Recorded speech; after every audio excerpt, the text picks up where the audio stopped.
伫个骨外科医师李生仁的指导，包括院长夫人甲2名患者，靠着鱼雷浮板甲瓦鞋，就用个轻松来回游50公尺。患者邓小凤因为进前车祸韧带断去，不管是靠走路，或者是骑自行车来复健有限，因此医师建议伊来学游泳做水疗的复健。但对着将来未晓游泳的患者来讲，邓小凤伫个第3届学习，就会用个轻松伫个游泳池来做复健，甚至连未晓游泳的院长夫人，还佫会用个来欢度日月潭。很谢谢李医师推荐我一定要用水疗，他说水疗是最没有伤害，而且它的效果是最好。那我今天是第3次游，那我觉得真的很谢谢我们李医师他很细心的引导我。第一天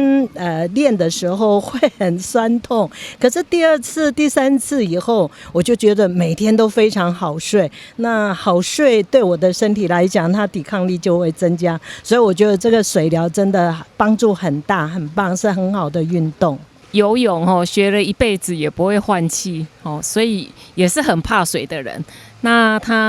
我先生李医师就鼓励我用这个方式。那后来发现其实你只要没有换气的压力那你在水里就可以非常的自由自在那所以我已经用这个方式已经成功泳渡日月潭，可能有数不清几次了应该有10几次以上那所以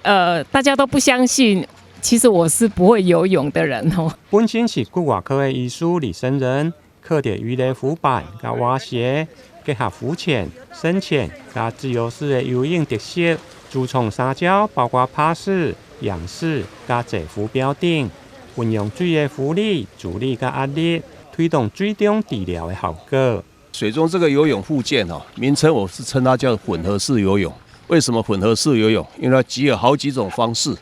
还有一些辅具加起来。那这个游泳方式因为我是骨科医师啦，所以面对很多病患脊椎的啦、髋关节、膝关节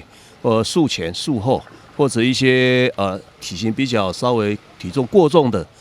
这些病患，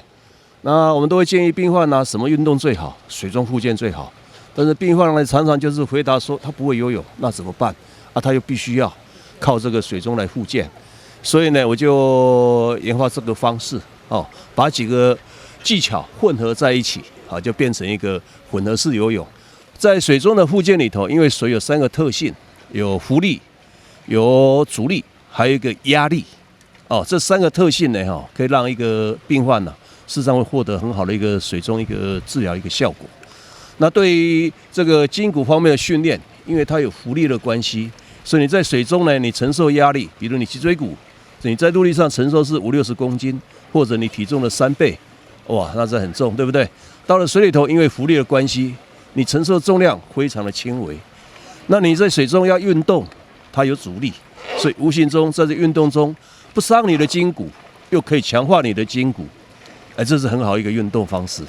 这种混合式游泳对着未晓游泳的患者，先对趴式，靠着绳来牵引，接续还有坐浮板训练平衡，最后克服困难，就用个靠着浮板来游仰式。医师表示，对着骨骼、关节或者是肌肉损伤、退化的患者，游泳是上好的一种复健运动。伊嘛真感谢台南市立游泳池，特别设立水中复健的专用水道。互患者唔免甲一般的民众来抢水道，使用时嘛比较较安全。台南新闻林根采访报道。